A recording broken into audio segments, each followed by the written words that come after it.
again with the next 7 principles which we are going to discuss in this video. I hope you all have read about the first 7 principles which I have discussed in the last video. Here we are coming with the next 7 principles given by Henry Fayol.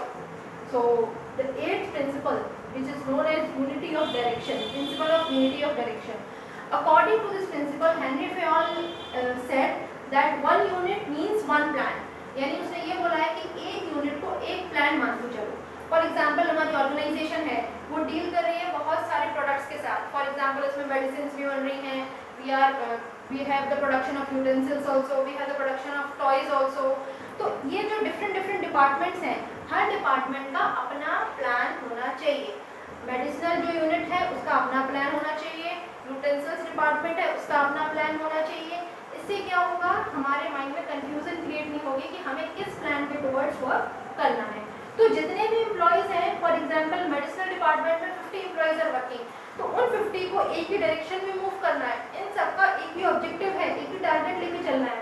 तो one unit जो है उसका एक ही plan होना चाहिए. अब जैसे और जो हर यूनिट है उसमें हर यूनिट में there must be one head and there must be one plan. अगर 2 से 3 प्लान होंगे तो कंफ्यूजन विल बी क्रिएटेड कि प्लान ए को पहले एग्जीक्यूट करेंगे, प्लान बी को पहले एग्जीक्यूट करें. तो प्लान जो है वो हमेशा एक ही होना चाहिए. Now coming to second one is moving forward, subordination of individual interest to general interest. अब मैंने जैसा कि पहले आपको बताया कि हर ऑर्गेनाइजेशन में there are 2 groups, one is management and the other is employees. अब एम्प्लॉयज और मैनेजमेंट ग्रुप जो होते हैं, एम्प्लॉयज का अपना ऑब्जेक्टिव होता है, मैनेजमेंट का अपना ऑब्जेक्टिव होता है. अब जो ऑर्गेनाइजेशन का ऑब्जेक्टिव होता है वो होता है मैनेजमेंट का ऑब्जेक्टिव. मैनेजमेंट जो भी ऑब्जेक्टिव डिसाइड करता है वो ऑर्गेनाइजेशन को ध्यान में रखते हुए डिसाइड करता है. तो इस प्रिंसिपल में ये दिया गया है कि the interest of organisation must supersede the interest of individual. यानी ऑर्गेनाइजेशन के इंटरेस्ट को हमको ऊपर रखना है, हमें अपने इंटरेस्ट को नहीं देखना है. फॉर एग्जांपल जैसे मैनेजर है हमारी ऑर्गेनाइजेशन का, उसके भाई की दुकान है रॉ मटेरियल की, लेकिन देखा जाए तो उसका जो रॉ मटेरियल है उसकी क्वालिटी बहुत ही गंदी है. तो जो मैनेजर है उसको अपना भाईचारा नहीं निभाना चाहिए, उसको अपने रिलेशंस को नहीं निभाना है. यहाँ पे हमें क्या देखना है कि हम ऑर्गेनाइजेशन के लिए काम करें, ना कि अपने खुद के लिए. तो ऑर्गेनाइजेशन की कंडीशंस को फुलफिल करने के लिए we have to give priority to our organizational objective, not to our personal objective. Third, next is moving forward, next one is remuneration of person. अब remuneration of person क्या होता है? Remuneration का meaning clear है, wages or salaries which the employees are receiving in the organization in return for the work. अब remuneration जो है किस पे डिपेंड, अब इसमें प्रिंसिपल हेनरी फेयोल ने ये बोला है कि remuneration must be kind, fair and just. अब फेयर रेम्यूनरेशन किस बेसिस पे डिपेंड रहती है? 3 कंडीशंस है जो आपकी बुक में दी हुई है. पहला है, अब ऐसा नहीं होता कि भाई हम इतना कमा ही नहीं रहे हैं और हम देते जा रहे हैं, जब हमारे पास होगा ही नहीं तो how will give to our workers.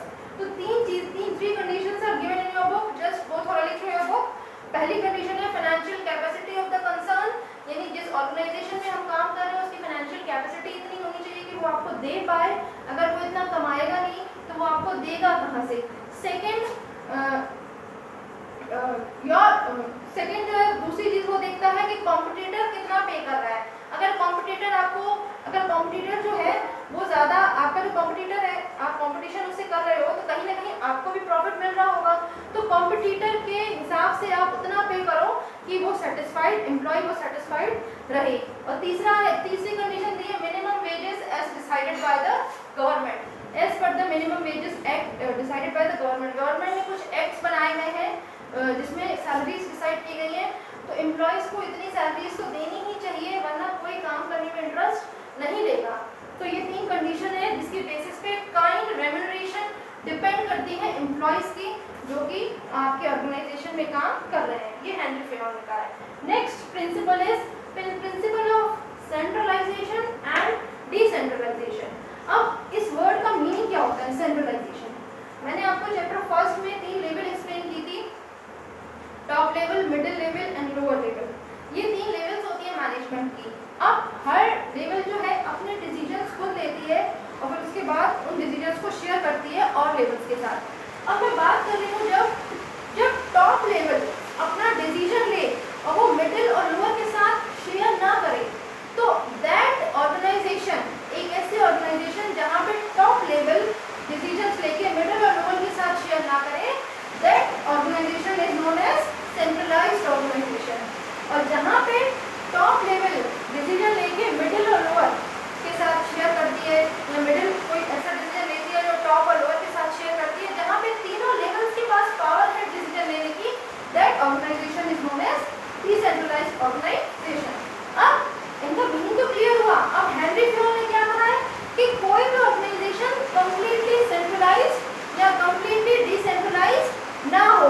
अगर कंप्लीटली सेंट्रलाइज्ड होगी, अगर टॉप लेवल मैनेजमेंट डिसीजन लेगा, तो लोअर लेवल और मिडिल लेवल के पास जितनी भी क्रिएटिविटी है, जितनी भी स्किल्स है, वो सब अंदर छुप जाएंगी, वो शेयर नहीं कर पाएंगे।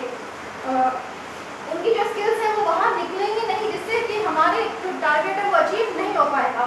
और डिसेंट्रलाइज्ड, कोई भी ऑर्गेनाइजेशन कंप्लीटली डिसेंट्रलाइज्ड नहीं होनी चाहिए, क्योंकि कभी कभी क्या होता है कि मिडिल और लोअर लेवल के जो एम्प्लॉइज हैं या खुद मैनेजमेंट ग्रुप है, they are misusing their powers. उनकी जो पावर का, जब वो पावर का मिसयूज करते हैं, that is very harmful for us to achieve the target. तो हेनरी फ्योल ने कहा है कि कोई भी ऑर्गेनाइजेशन कंप्लीटली सेंट्रलाइज्ड और डिसेंट्रलाइज्ड नहीं होनी चाहिए। Moving forward to our next principle, that is scalar chain. Scalar chain क्या है? जब भी कम्युनिकेशन होता है ऑर्गेनाइजेशन में, तो उसको, उस कम्युनिकेशन को एक चेन के द्वारा फॉलो किया जाता है, which is known as scalar chain. अब यहाँ स्केलर चेन का एक डायग्राम दिया है। A here is the head, और ये जो है नीचे वाले उसके सुपीरियर है, B C D E F G, ये सुपीरियर्स हैं। Oh sorry, A is the superior and these all are the subordinates. अब सपोज करिए इस चेन के अकॉर्डिंग, स्केलर चेन के अकॉर्डिंग, D को कुछ इन्फॉर्मेशन पहुंचानी है E तक, तो D जो है E से सीधे कांटेक्ट नहीं कर सकता। He has to follow scalar chain. अब स्केलर चेन क्यों फॉलो की जाती है? सबसे पहले तो मैं आपको बता रही हूँ कैसे फॉलो करेगा, उसके बाद क्यों फॉलो करेगा। तो D जो है, D पहले C के पास जाएगा, C B के पास, B A के पास, और A फिर उसके बाद इन्फॉर्मेशन कहाँ पहुँचाएगा? E के पास। लेकिन D डायरेक्टली E से कांटेक्ट नहीं कर सकता है। अब क्यों स्केलर चेन फॉलो की जाती है? स्केलर चेन फॉलो इसीलिए की जाती है ताकि किसी के बीच में कम्युनिकेशन गैप ना रहे। अगर कोई चीज़ B से सीधे B के पास गई, तो C को भी पता होनी चाहिए कि क्या चीज़ गई। इससे क्या होगा? अननेसेसरी जो रूमर्स होते हैं ऑर्गेनाइजेशन में, क्यों हो रहे हैं और जो रूमर्स हो रहे हैं वो सही है कि नहीं है, इन चीज़ों को पता करने के लिए ये स्केलर चेन फॉलो की जाती है। लेकिन अगर कोई इमरजेंसी है कि भाई यहाँ सपोज करो ये जो डिपार्टमेंट्स हैं ये प्रेजेंट नहीं है और कोई इमरजेंसी है, तो D जो है, D केवल इंफॉर्मेशन G को पास कर सकता है।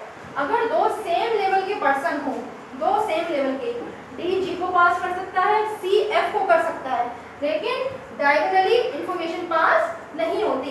जब इंफॉर्मेशन सेम लेवल के पास, सेम लेवल के पर्संस के बीच में इंफॉर्मेशन पास होती है, तो this is known as gang plan.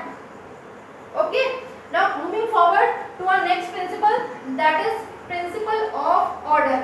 अब यहाँ पे एक वर्ड आया है ऑर्डर। ऑर्डर, अब आप लोग ये सोच रहे होंगे कि ऑर्डर मीन्स कि ना किसी को ऑर्डर देना, किसी पे अपना दबाव लगाना कि भाई आप ये काम करो नहीं तो आपको निकाल दिया जाएगा। ऑर्डर का मतलब ये बिल्कुल नहीं होता। ऑर्डर का मतलब होता है यहाँ पे orderly arrangement. Order here means orderly arrangement. Orderly arrangement, for example जैसे कोई टूल है, आपके ऑर्गेनाइजेशन में कोई टूल है, उसकी एक प्रॉपर प्लेस फिक्स रहेगी कि वो टूल वहीं रखा रहेगा। अगर वो टूल वहाँ पे नहीं रखा है, अगर यहीं कहीं आपने कहीं भी रख दिया, तो that will create problem for you कि आपका जो टाइम जो है वो वेस्ट हो रहा है और आप अपने ऑब्जेक्टिव को टाइम पे अचीव नहीं कर पा रहे हो। तो ये चीज़ दी है ऑर्डर में। ऑर्डर में दिया है कि there must be a proper a place fixed for everything. जैसे एक बॉक्स है, उस बॉक्स का एक फिक्स्ड कैबिन रहता है कि वो वहाँ हमको मिलेंगे। अगर उनका कैबिन नहीं है तो वो यहीं कहीं मिल जाएंगे, हम उनको ढूंढेंगे, इससे हमारा टाइम वेस्ट होगा and we can't be able to achieve our objective on time. So this is all about principle of order. And coming to the last principle of Henry Fayol, which is the most important. एक तो ये important था scalar chain, And other important principle is Esprit de corps. These two principles are very important. The chances of coming of these two principles or the case studies related to them, the chances are very high. So coming to the next principle, that is Esprit de corps. Esprit de corps क्या कहता है हमको कि जब भी हम किसी organisation में काम करते हैं तो हमें हार्मनी के साथ काम करना चाहिए, हमें कोई लड़ाई झगड़ा नहीं करना चाहिए। इससे क्या होता है कि ना एक भाईचारे की भावना क्रिएट होती है, इससे हम एक दूसरे को समझने में हमें आसानी होती है। We should replace I with we. हमें ये नहीं बोलना चाहिए कि मैंने काम किया, हमें ये बोलना चाहिए कि हम सब ने काम किया। इससे जो ना काम करने वाले हैं उनको भी मोटिवेशन मिलेगा। In future they will also do work, some kind of work which will be benefited for our organization. तो इस प्रिंसिपल में I को रिप्लेस किया जाता है we के साथ और we have to work with unity, with harmony, with mutual trust. तो principle of Spirit day corps क्या कहता है कि we should replace I with we. Now this is all about